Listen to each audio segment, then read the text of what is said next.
Welcome back to the channel. Today I'm going to be installing this TPMS system on a vintage car. It's a 1968 Chrysler New Yorker. I'm just going to go over a couple of the features. This system will be helpful to monitor the tire pressure and the tire air temperature in these tires. This will be pretty handy to have on this car. If we're out driving, we'll be able to keep an eye on the tire pressure and make sure if any leaks arise, we'll be able to monitor those as we're driving. Just kind of nice to have modern features in an older car. So we're going to take a look at what's inside this box right here, and then we'll go ahead and get these installed. Let's take a look here. We've got some paperwork. So we'll have a user's manual, the installation instructions for the sensors that go on the valve stems.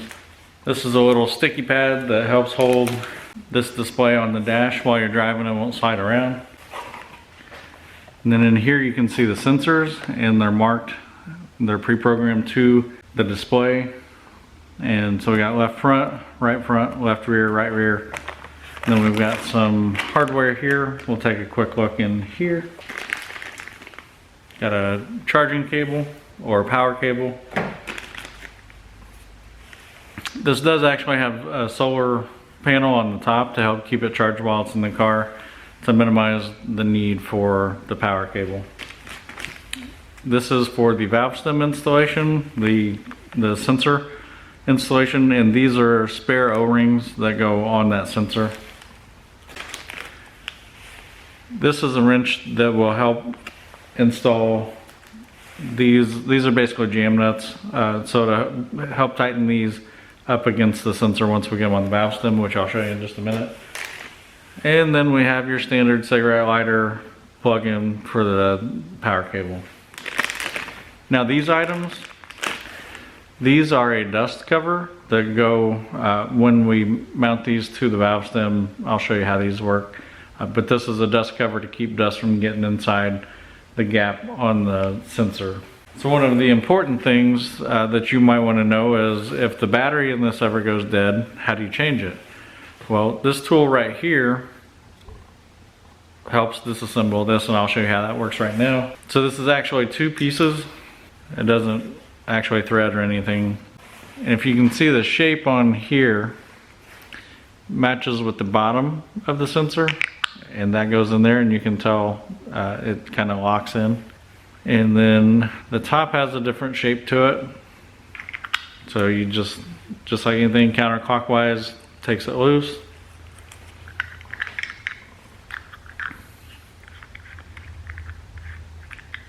And then your replacement battery goes here. I'll have a link in the description below, but I think this is like a 1632 battery size.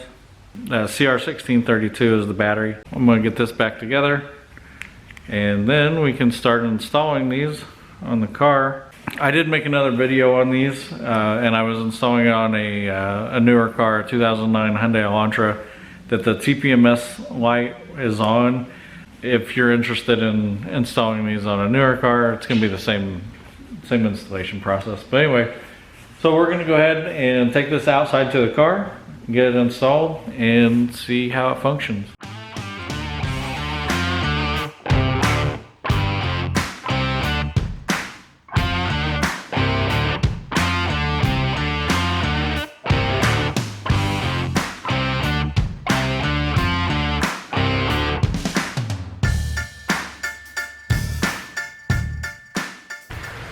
Alright, here we are on the right front, and we're just going to go ahead and get started here. Get the valve stem taken off, the valve stem cap. Now this dust cover, I'll show you how it works. We're going to turn it inside out, just like that. Slide it over the valve stem. We're going to install our jam nut.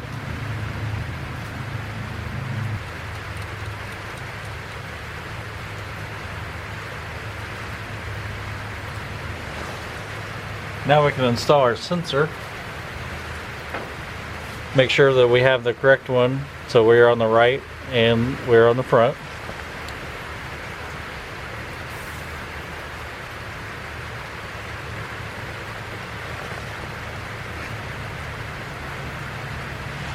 And now we can tighten this jam nut. And what this does, it helps keep this from vibrating loose.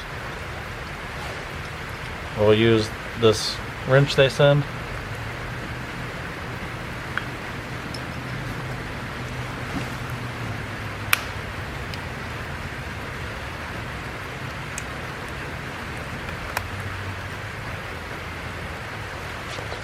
Alright, so I'm going to do that on the other 3 wheels, and then we'll check out this display and see if everything's showing up right. So here's an example of what happens when the tire is too low. It's below the 29 PSI mark, and we've got an alarm. So I just want to show you that while I was in the middle of installing this. The power button silenced it, so I'm going to keep going. Oh look, I found my biggest fan. Alright, well here we are inside this 1968 Chrysler New Yorker. Right here, at just a glance, we can see front left has 31 PSI, front right is 32, left rear is 27, and right rear is 20. You can see how this could come in handy. We had no idea really what the tire pressure was on this, and now I know I need to air up the tires. So let's go ahead and take a look at the unit itself. We're going to go ahead and take a look at this. You can see the little wrench here, that's going to be setting your power. And then over here is your plus and minus. So just so you know, to turn it off and on, press and hold the power button. Shuts it off. When it's in the off position, same, press and hold. Turns on. And that color is the color that the backlighting is going to be if there's no alarms. And since I shut it off, now we're looking for movement to get the lights back on, or the sensors back on. But we're going to go ahead and set this. We want to be on PSI and Fahrenheit because we're in America. So I'm going to press and hold.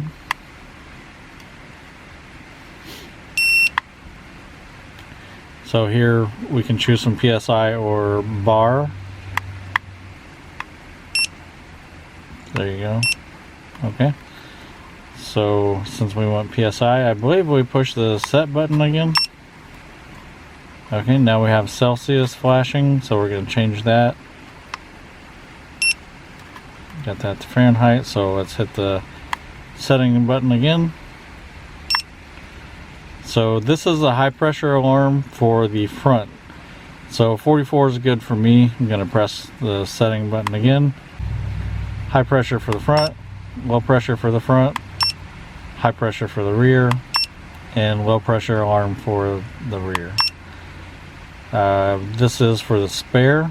We only had 4 sensors, so we're only doing the front and the rear, no spare. This is the temperature. The high temperature alarm is at 158 degrees Fahrenheit. And then we're back to the beginning. So to get back out of this, press and hold the setting button. And everything is set. We're back in the garage. I wanted to bring this back in here to show you a little bit more in detail the display module. So you can see here these are showing 0. That's because I took the sensors off while this was on, and I just wanted to show you the alarm state. So in the normal state, when it's in when the tires are in good standing, this is kind of a light blue background, but since it's in the alarm state, we have the red. So I'm going to power it off and power back on so you can see what color it normally is. Now all this is going to go away when I power it off and power it back on.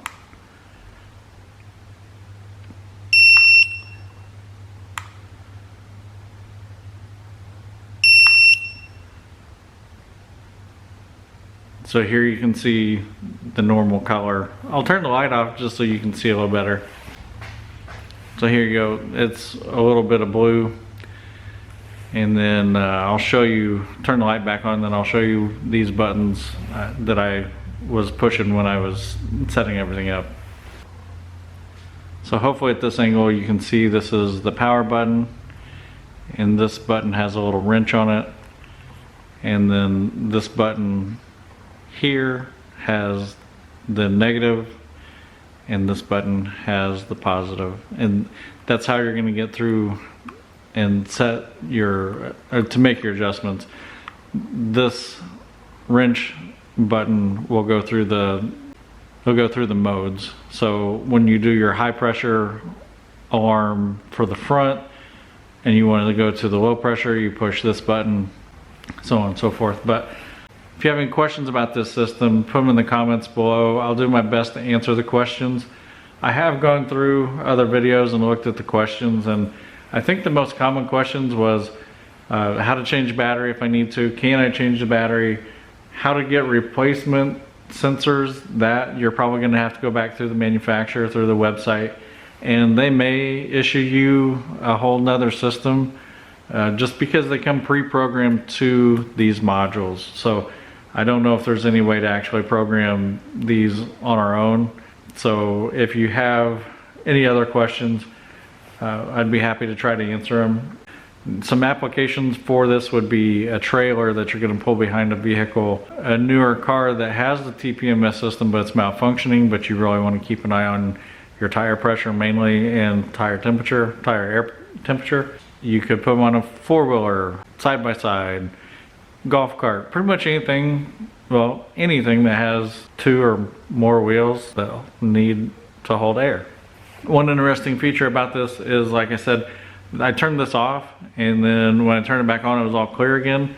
So what happens when you start moving, I believe it's going over 12.5 miles an hour, those sensors wake up and start communicating with this module and come on screen. So you really shouldn't have to do anything on your part to get this going. But with that said, I'm gonna wrap up the video. Thanks for watching.